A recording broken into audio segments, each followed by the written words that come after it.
నమస్తే అండి.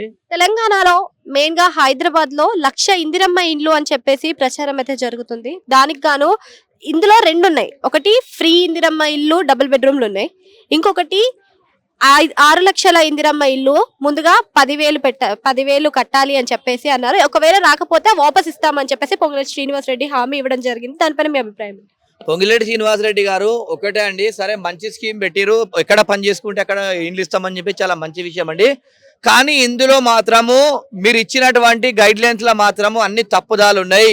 అది నాలెడ్జ్ లేని గైడ్ లైన్స్, తెలివిలేని గైడ్ లైన్స్ అని చెప్పి తెలియజేస్తున్నా. ఇలా గుర్తుపెట్టుకోండి, రేషన్ కార్డులో ఉన్నట్టు ఆధార్ కార్డు కొడితే రేషన్ కార్డులో ఒక్క పర్సన్కి అయితే ఇయ్యమని చెప్పేసి మాత్రం ఇది కరెక్ట్ కాదు. ఎందుకంటే గుర్తుపెట్టుకోండి, భర్త చచ్చిపోయిన ఆడబిడ్డ ఉంటది, కుటుంబంలో ఇలా భర్తతో విడాకులు తీసుకున్నటువంటి ఆడబిడ్డ ఉంటది, ఎవరు లేకుంటే అమ్మనాన్ని చనిపోయినటువంటి ఆడబిడ్డలు ఉంటారు, వాళ్ళకి ఇల్లు ఉండదు, చూసుకునేవారు ఎవరు ఉండరు. అలాంటి వాళ్ళకి ఒక భరోసా కల్పించాలి తప్ప ఒక్కరున్న వాళ్ళకి మేము ఇల్లు ఇయ్యాము, ఇద్దరున్న వాళ్ళకి ఇల్లు ఇయ్యామని చెప్పేసి మాట్లాడితే కరెక్ట్ కాదు. ఇలా గుర్తుపెట్టుకోండి, కొంతమంది పేదోళ్ళు ఉంటారు, పాపం గరీబోళ్ళు పాపం పెళ్లి చేసుకుంటారు, పేదవాళ్ళు పెళ్లి చేసుకుంటారు, వాళ్ళకు ఇల్లు ఇయ్యమంటే వాళ్ళు ఇప్పుడు బతకలేని స్థితిలో ఉంటారు అండి.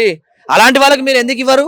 అలాంటి వాళ్ళు కూడా అప్లై చేసుకునే అవకాశం లేదని చెప్పేసి మీకు ఎవరో గైడ్ లైన్స్ ఇచ్చారని తప్పుడు గైడ్ లైన్స్ పొంగులేటి శ్రీనివాసరెడ్డి గారు, మీరు ఇన్స్ట్రక్షన్స్ మొత్తం మార్చండి.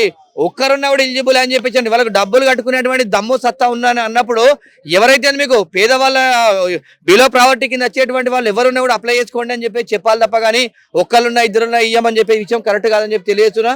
ఏదైనా కూడా ఇచ్చినటువంటి మాటనైతే మీరు ఏదైతే 10,000 కట్టించుకుంటా అని చెప్తున్నారో ఆ ఇచ్చినటువంటి మాట సకాలంలో మీ గవర్నమెంట్ ఉన్నప్పుడు పూర్తి స్థాయిలో కంప్లీట్ చేసి పేద ప్రజలకు ఇస్తే చాలా బాగుంటుందని చెప్పి తెలియజేస్తున్నా.